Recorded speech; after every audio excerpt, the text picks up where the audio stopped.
I've had to record this several times, so let's hope it stays this solid one. This is another video coming for y'all. Hope y'all are doing really well. My name is AJ, Show Records here.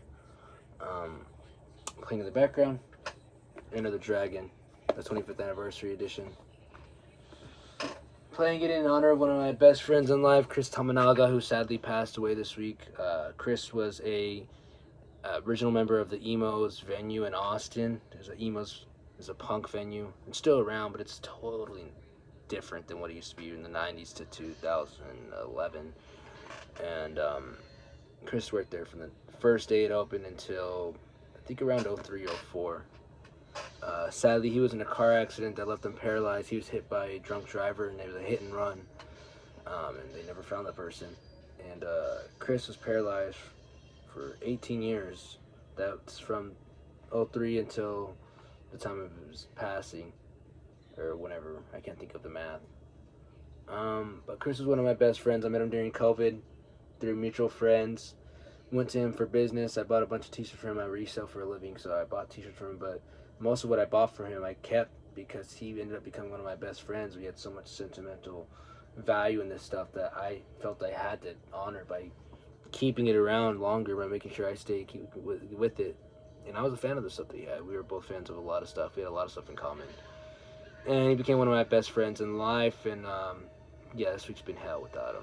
I think this week's been hell, knowing that he's not gonna be around anymore. So a lot of these records I'm gonna show in honor of him. Some even were from him. So yeah. And then I'll also show some records I got for recently in general. My local Goodwill had a 5 for 5 sale for their media, and so I got some really good records for $5. All these records were $1 a piece, starting with Hall & Oates, Big Bam Boom. A group that can't get along right now. They are just at war with each other. But this record's so fucking good. If they just would shut up and do another tour, they could make more money than they're making right now, probably. This is Paul Simon's Graceland. This is a record I have never picked up, and I see it everywhere, and I always see people talking about it and everything, but I never think to pick it up. And I'm glad I did. It's pretty, I forgot how really good it is. There's some good songs on here, like Diamond on the Soles of Her Shoes. Diamonds on the Soles of Her Shoes. You Can Call Me Al. So, for $1, had to. For $1, I got this one. Record I've been looking for a while. So I found it in the shrink wrap, and I was so excited. This is Between the Sheets. Isley Brothers, 1983. Speaking of people that have just passed, we recently just lost Jasper Isley, so I don't think he's on this record, if I'm correct. But this is a good record. Love the Isley Brothers. And here's a record Chris would have loved to see me talk about. This is Prince, Sign of the Times, in the shrink wrap, which I am so delighted to find. One, I've never owned this record, so to find one in the shrink wrap is even much more satisfying than just finding one in general. Chris loved Prince. He saw Prince in '86, I believe, and I bought a t-shirt for him. It's a Prince t-shirt from '86, and I still have it. And yeah, we talked for hours about how much we loved and adored Prince, how much he meant to us. So yeah, did that. What else did I get? Got these at the flea market. This is Jamal Plays Jamal, Ahid Jamal, from 1973. I kind of paid too much for this with the condition of the jacket, but it's kind of a hard record to find right now. 1974 on 20th Century Fox. Great record. Got this for $6 from the same guy. Happier Than Ever by Billie Eilish. I just love the way her vocals are recorded and produced. It's really well produced. It's almost kind of really raw. It's really crazy how raw she gets her vocals. Her brother Phineas, and how well they're mixed and mastered. It's amazing. This was a gift from a buddy of mine. This is Pavement, Slanted and Enchanted. This is a cool version of it. The pressing of it, that is. Should have rewound this up, shouldn't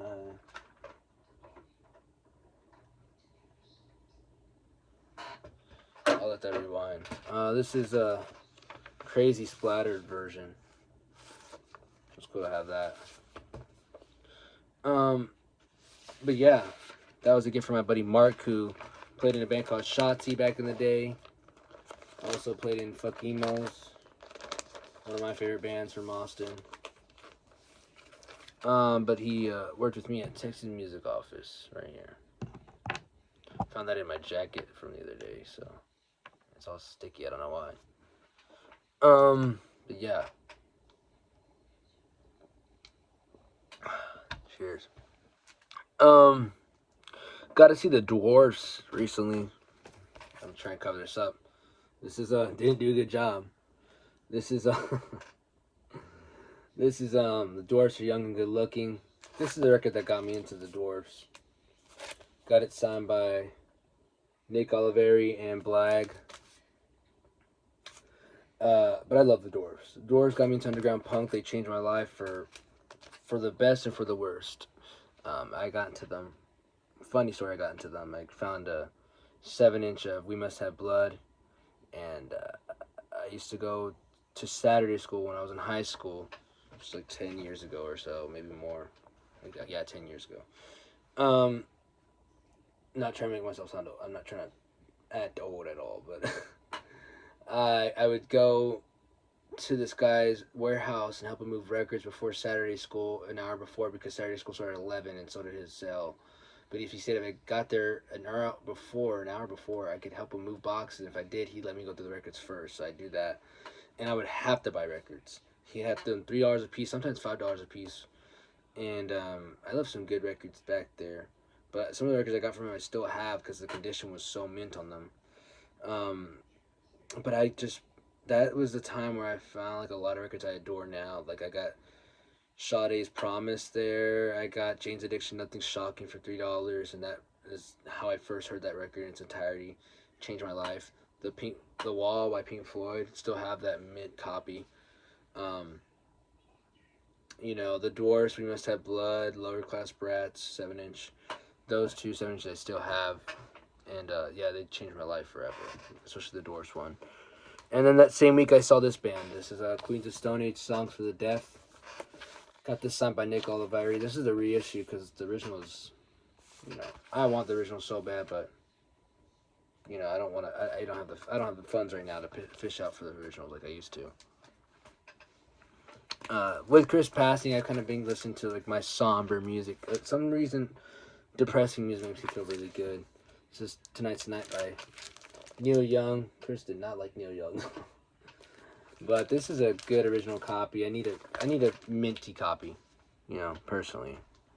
But I also listened to some of the series that I have. This is a great series that they did. The Neil Young Archive series. The Massey Hall 1971 one. This is amazing. This version of The Needle the Damage Done is bone chilling. It's bone chilling. And also listen to this a little bit, but this is kind of more upbeat. This is Live at the Fillmore 1971. Or 1970, excuse me. It's funny, if you have this record, you know that the Gatefold talks about how Miles Davis played there the same week, I think a few days before Neil Young, and he kind of was met with not good reviews. He wasn't up to par. I'm guessing this is 1970, so Miles might have started, back up again on the drugs. Listen to these two records. This is Fito Olivares y su grupo. This is a great record. Fito Olivares, sadly we lost him during COVID. This is Fito Olivares, if you didn't know. He's the man behind the madness. Plays saxophone. This is another one. This one has his big hit, Galanita. It's a really big song for Fito. Both really hard records to find. A lot of his records are kind of really hard to find. And records are hard to find. This one's The Byrds, Sweetheart of the Rodeo. I do not know how I picked up this record. I think I got this in a buyout. A lot of these records I got in a buyout.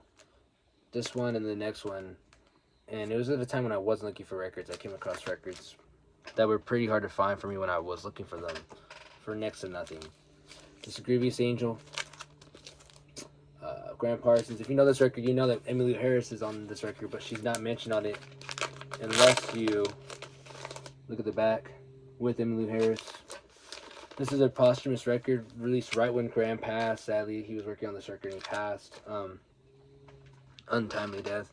And his then widow was not fond of Emmylou Harris being around Graham Parsons ever. And she used his passing and the release of that record as a way to get back at her. She rearranged some of the songs. She, I think, changed some of the track listing.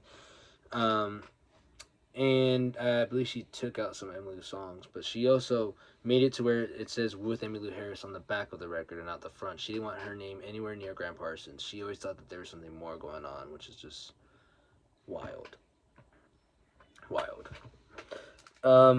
Listen to this. Little Richard's Little Richard. This is on the Specialty record label. Got this in a buyout during COVID. Maybe 2019. I bought, it was kind of like the deleted scene of High Fidelity. I bought this record collection for $25. It was a 2x4 shelf, IKEA shelf of records at a garage sale. It was a divorce sale, it turned out. And I asked how much of the records. She said 25 cents each. It was all singles of hip hop, but some rap albums in there, and a record like that in there. And I said, well, she goes, you want to buy the whole shelf? And I said, how much? And she goes, $25. I'm thinking, steal. Give her the money. She tells me she got the records because they were her ex-husband's and he hasn't picked them up in a week. And so she said, fuck this, and she just sold them to me. And I felt so bad. I felt like the scene in High Fidelity where I bought this man's records. And I was like, I can't give you $20. Let me give you more. She's like, no, give me $25. That's it. I said, okay. Filled up my mom's Ford Focus. The Ford Focus was like on the ground when I was driving. It was so many records. We did 200 records, 300 records. And I sold some records to some buddies of mine. Made some of my money back easily, fast, obviously. He was opening a record store, and one day he texted me during the next week after I selling to him, and he goes, is this a fucking joke? I said, what's up, man? And he goes, is this a joke? I said, what are you talking about? Sends me a picture of nude women's photos. You can tell someone had taken these photos that were in some of the records. And I said, what the fuck? He goes, dude, what the fuck did you sell me? And I said, dude, I did not know those were in there. And so yeah, it turned out that the guy was not loyal. Basically, he was a not loyal man, and that's why there was a divorce sale. So I don't feel bad anymore. Fuck that dude. Got this record from the guy recently for $10 because I've been needing this record. This is Anata Mandata by The Police. I love The Police. Been getting to them a lot. Been talking about them a lot in recent videos. So yeah, I love this record. I love Stuart Copeland too. Stuart Copeland's amazing. Gonna listen to this record this week. This is a very special Christmas with Keith Haring on the artwork. This is a cool one. Has Run DMC, has Bruce Springsteen, The Pretenders, Stevie Nicks, Sting, Eurythmics. Speaking of The Police, Sting's on here. And then these records I got from Chris's mom. I went to go visit her recently, and she gave me these records, and it was kind of really hard to take these records knowing that they belong to Chris, and I can't talk to Chris about them knowing that he's gone now. And some of these records I haven't listened to at all, and it's going to be hard to listen to them and not be able to review them with my best friend. But I have to keep on keeping on for Chris, because Chris is one of my best friends, and he would have wanted me to do that, so I got to do that for him. So let's show off one of them. Paul's Boutique. Chris didn't even have a record player, by the way. He would just order records because he had money that I would give him for shirts and stuff, and he would buy records.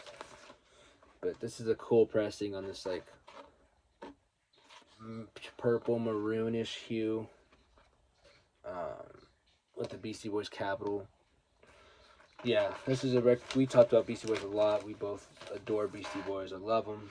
I've never owned this record, and I'm glad I could own one of Chris's records. I will cherish this forever. This one I've never listened to its entirety, and Chris owned this one, and I'm kind of bittersweet to grab this record and know that Chris had it. And I can't talk to my best bud about it, but this is Gerson Gilberto. I can't go up to him and review, hey, I finally listened to this record, and he can give me shit for barely listening to it now. But yeah. Chris was older than me, but he never treated me different. You know, he was much older than me. But he, you know, we talked about music because we both loved it. You know, he loved It Takes a Nation of Millions, Told Us Back by Public Enemy just as much as I did, and H couldn't hold that. He was there when it came out, but I wasn't.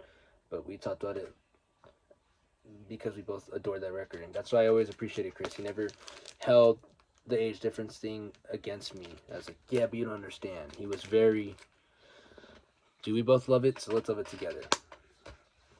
And here's one that's going to be hard to listen to. I haven't listened to it yet. Probably won't listen to it till March when Chris's birthday comes up. And bust it up, you know, crack it open for him. This is Only Built for Cuban Links. I'm pretty sure this is the colored edition. Chris would buy colored vinyl records and not open them up, so I don't know. It's still sealed. This is Raekwon's Chef from Wu-Tang. Chris loved Wu-Tang, and shit, I do too. I've seen them, met GZA, but I love Wu-Tang, and Chris is a huge Wu head, and so in honor of Chris, I'm gonna open this up for his birthday in March. So I'm gonna keep this sealed until March, and spin that for him. For my best friend. Thank y'all for watching. Hope y'all are having a great time right now, and stay safe. Take care of one another, and you know, tell your friends you love them. Okay, just give them, talk to them a while. Tell them you love them. Always check in on them. You know, Chris sadly passed away of pneumonia, but he was one of my best friends. Didn't, you know, was dealt the shittiest hands you could be dealt with in life. Some of the shittiest hands you could be dealt with in life. But he had no ounce of anger in him, and that's why I loved and adored him. So he's one of my best friends. Gonna miss him. And yeah, take care, everyone. Please take care of one another, and be thankful for the life you have. All right, peace.